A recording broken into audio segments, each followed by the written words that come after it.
வாய்ந்த மேல்மருவத்தூர் அம்பாளுக்கு பூக்களால் அர்ச்சனை செய்யக்கூடிய அற்புத காட்சியை பார்த்துட்டு இருக்கோம்.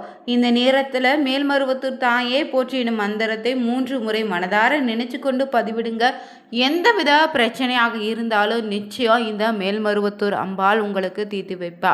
இந்த மேல்மருவத்தூர் அம்பாள் கோவிலுக்கு ஒரு முறை சென்று வழிபட்டு பாருங்க. நிச்சயம் உங்களுக்கு இருக்கக்கூடிய எப்படிப்பட்ட பிரச்சனையாக இருந்தாலும் விலகிடும். மேலும் இந்த நாள் பார்த்தீங்கன்னா மேல்மருவத்தூர் அம்பாளின் கருவறையில் நடந்த ஒரு அதிசய நிகழ்வு பற்றி தான் இந்த வீடியோவில் பார்க்க போகிறோம். மேலும் நீங்கள் மேல்மருவத்தூர் தளத்திற்கு சென்று இருந்தீங்கன்னா அங்கு வழிபட்ட பிறகு பார்த்தீங்கன்னா உங்கள் வாழ்க்கையில் நடந்த அதிசயத்தையும் மறக்காமல் கமெண்ட் பண்ணுங்கள். மேலும் தனிப்பட்ட முறையில் உங்கள் ஜாதக ரீதியாக ஏற்படக்கூடிய பிரச்சனைக்கு சரியான ஒரு பரிகாரத்திற்கு வீடியோவில் டிஸ்கிரிப்ஷன் கீழே ஒரு நம்பர் கொடுத்துருக்கோம். அந்த நம்பருக்கு நீங்கள் கால் பண்ணி தெரிஞ்சுக்கலாம். வாங்க வீடியோக்குள்ளே போகலாம். தமிழகத்தில் எத்தனையோ நூற்றுக்கணக்கான அம்மனினுடைய கோவில் இருந்தாலும் இந்த ஆதிபராசக்தினா அனைவருக்குமே நினைவுக்கு வரக்கூடிய தலம் தான் இந்த மேல்மருவத்தூர் தலங்க. அதே போல் சென்னை சுற்றி முக்கிய கோவில் இருந்தாலும் எல்லோரும் வழிபடக்கூடிய தலமாகவும் இருக்குது. தமிழகம் மட்டும் இல்லை, உலகில் பல நாடுகளில் இருந்தும் லட்சக்கணக்கான பக்தர்கள் பார்த்தீங்கன்னா இந்த மேல்மருவத்தூர் ஆதிபராசக்தியுடைய சித்தர் பீடத்திற்கு வழிபட்ட வண்ணமே இருக்கிறாங்க. மேலும் இங்கே அம்பாளுடைய கருவறையில் பார்த்தீங்கன்னா அனைவருமே சென்று அம்பாளுக்கு பூஜிக்க முடியுங்க. மேலும் இந்த அம்பாள் பார்த்தீங்கன்னா சுயம்புவாக தோன்றியவள். இந்த அம்பாளுக்கு பார்த்தீங்கன்னா தொடர்ந்து வழிபட்டா எப்படிப்பட்ட பிரச்சனையாக இருந்தாலும் நீங்கிடும்னு சொல்லுவாங்க. இந்த கோயிலில் இருக்கக்கூடிய புற்று மண்டபத்துக்கு முன்னாடி பார்த்தீங்கன்னா புற்று மணியை எடுத்துக்கொண்டு 48 நாட்கள் திருநீராக பூசி வந்தாலே எப்படிப்பட்ட வியாதிகளும் குணமாகிடுங்க.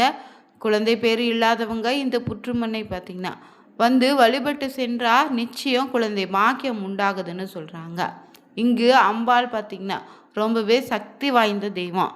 தற்போது இருக்கக்கூடிய இந்த ஆதிபராசக்தி கோவில் அமைந்து இருக்கக்கூடிய இடத்துல தாங்க 1960 ஒரே ஒரு வேப்ப மரம் மட்டும் இருந்திருக்கு. இந்த மரம் மற்ற சாதாரண வேப்ப மரங்களைப் போல கசப்பு தன்மை கொண்டதாக இல்லாமல் இதனுடைய காய் இனிப்பு சுவையோடு இருந்திருக்கு. இதிலிருந்து வடியக்கூடிய பால் போன்ற பொருளோ இனிப்பு சுவையாக தான் இருந்திருக்கு.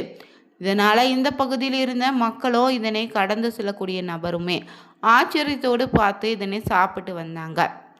அதனால் என்ன நடந்துச்சுன்னு பார்த்தீங்கன்னா ஆச்சரியமாக நடந்த விஷயம் என்னென்னா இந்த மரத்தினுடைய பால் கனிகளை சாப்பிடவங்களுக்கு வந்த நோய்கள் அனைத்தும் குணமானுச்சு.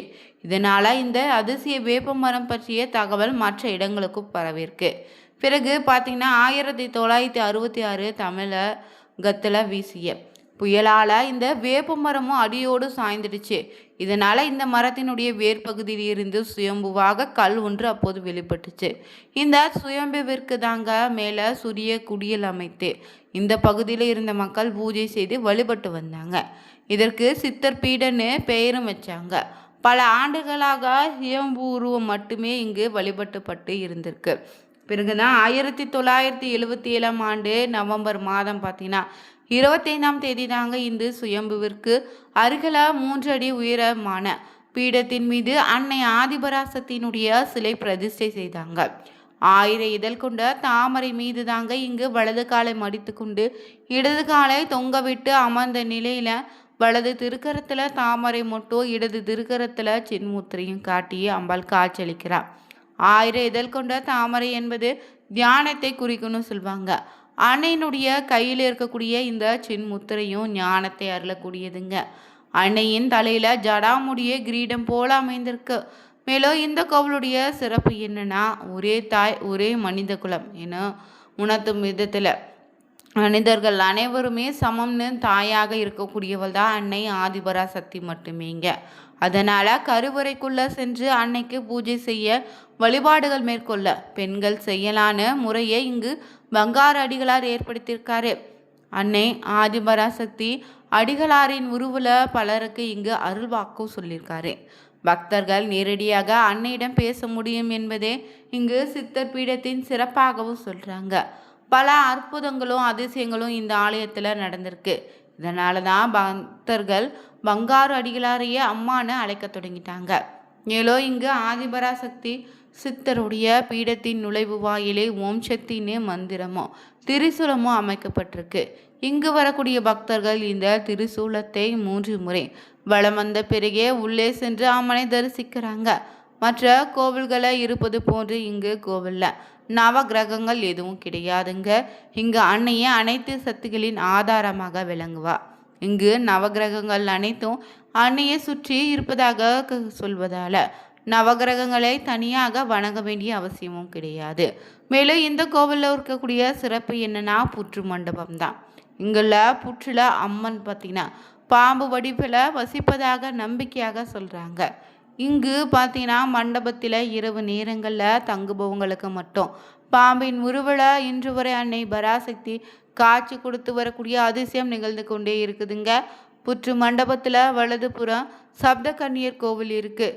இதற்கு கூரை கிடையாது. பிறகு 1974ஆம் ஆண்டு தான் சப்தகன்னி சன்னதிக்கு அமைத்திருக்காங்க.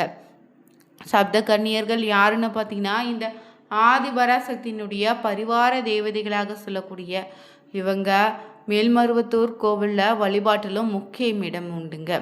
இங்கு மேல்மருவத்தூரில் பார்த்தீங்கன்னா பங்காரு அடிகளாரின் உருவிலேயே ஆதிபராசக்தியை சாமானிய மனிதர்களும் பேசுகிறாங்க.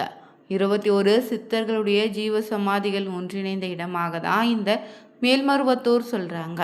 இங்கு பார்த்தீங்கன்னா எந்தவித பாகுபாடும் கிடையாதுங்க. யார் வேண்டுமானாலும் கோவிலுக்குள்ளே சென்று அன்னையை வழிபட முடியும். மேலும் பெண்கள் பார்த்தீங்கன்னா அன்னையினுடைய கருவறைக்குள்ளே சென்று பூஜையும் அபிஷேகமும் அலங்காரம் உள்ளிட்டவை செய்யலாம். இந்த கோவிலில் இருக்கக்கூடிய நாகபீடத்தில் எலுமிச்சை விளக்கேற்றி வழிபட்டாலே போதுங்க.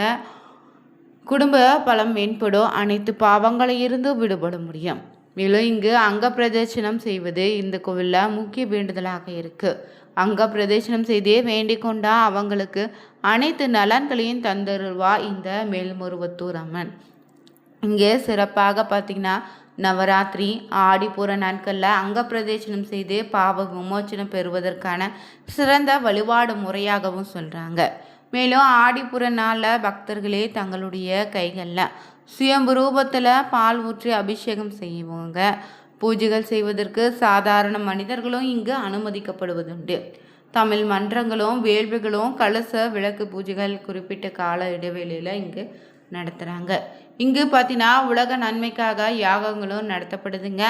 அது மட்டும் இல்லை, இங்கு அதர்வன பக்தர்களுக்குன்னு தனி சன்னதி இருக்குது. இவளை வேண்டிக் கொண்டா அனைத்து தீய சக்திகளை இருந்து விடப்பட முடியுங்க.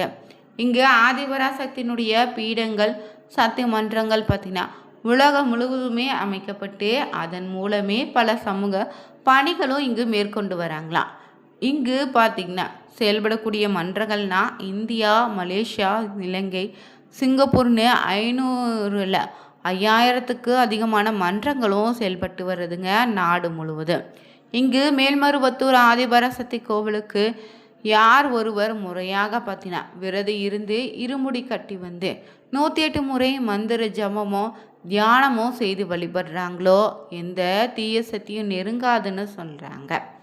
மேலும் இந்த கோவில் பார்த்தீங்கன்னா நடை திறக்கக்கூடிய நேரமாக அதிகாலை சொல்லக்கூடிய 3 மணி முதல் பகல் 1 மணி வரையிலும், மாலை 3 மணி முதல் இரவு 8 மணி வரையிலுமே கோவில் நடை திறந்திருக்கும். மேலும் ஞாயிறு, செவ்வாய், வெள்ளி, அமாவாசை, பௌர்ணமி மற்றும் சித்தருடைய பீட திருவிழா நாட்களில் காலை முதல் இரவு வரை கோவில் நடை அடைக்கப்படுவதில்லைங்க. மேலும் இங்கு ஒவ்வொரு ஆண்டும் சிறப்பாக கொண்டாடக்கூடிய திருவிழானா தைப்பூசம், யுகாதி, தமிழ் புத்தாண்டுன்னு மார்ச் 3ஆம் தேதி பார்த்தீங்கன்னா அடிகளாரின் பிறந்த நாளும் வெகு விமர்சையாக கொண்டாடுறாங்க. நீங்களும் வாய்ப்பு இருந்தால் தவறாமல் ஒரு முறை இந்த மேல்மருவத்தூர் அம்பாளுடைய ஆலயத்திற்கு சென்று வழிபட்டு வாங்க. இன்னைக்கு இந்த வீடியோ பதிவில் மேல்மருவத்தூர் ஆதிபராசக்தி அம்மனுடைய கருவறையில் நடந்த ஒரு அதிசய நிகழ்வினை தெரிஞ்சுக்கொண்டோம். உங்களுக்கு பார்த்தீங்கன்னா தீய சக்திகள் பார்த்தீங்கன்னா பயமோ பாதிப்போ இருந்தால் தவறாமல் இந்த மேல்மருவத்தூர் ஆலயத்திற்கு சென்று வழிபட்டு வாங்க. மேலும் உங்களுடைய எந்தவித கோரிக்கையாக இருந்தாலும் இந்த மேல்மருவத்தூர் அம்மனுக்கு பார்த்தீங்கன்னா முறையாக 48 நாள் விரதம் இருந்து அம்மனுடைய ஆலயத்திற்கு சென்று பார்த்தீங்கன்னா இருமுடி கட்டி வழிபட்டு வந்தீங்கன்னா நிச்சயம் உங்களுடைய வேண்டுதல் நிறைவேறுங்க, பிரச்சனைகள் விலகிடும். குறிப்பாக திருமணமாகாதவங்க இந்த ஆலயத்திற்கு பார்த்தீங்கன்னா சென்று விரதம் இருந்து வழிபட்டு வந்தீங்கன்னா அடுத்த ஆண்டு வருவதற்குள்ள நிச்சயம் உங்களுடைய வீட்டில் சுப நிகழ்ச்சியும், திருமணம் இல்லாதவங்களுக்கு திருமண வரம் அமையுங்க. குழந்தை இல்லாதவங்களுக்கு குழந்தை பாக்கியம் தந்துடுவா இந்த மேல்மருவத்தூர் அம்மன். இந்த வீடியோ பதிவு உங்களுக்கு பிடிச்சிருந்தா லைக் பண்ணுங்கள், ஷேர் பண்ணுங்கள், கமெண்ட் பண்ணுங்கள். மறக்காமல் சேனலை சப்ஸ்கிரைப் பண்ணிவிட்டு கூடவே இருக்க பெல் பட்டனை கிளிக் பண்ணிக்கோங்க. Thank you viewers.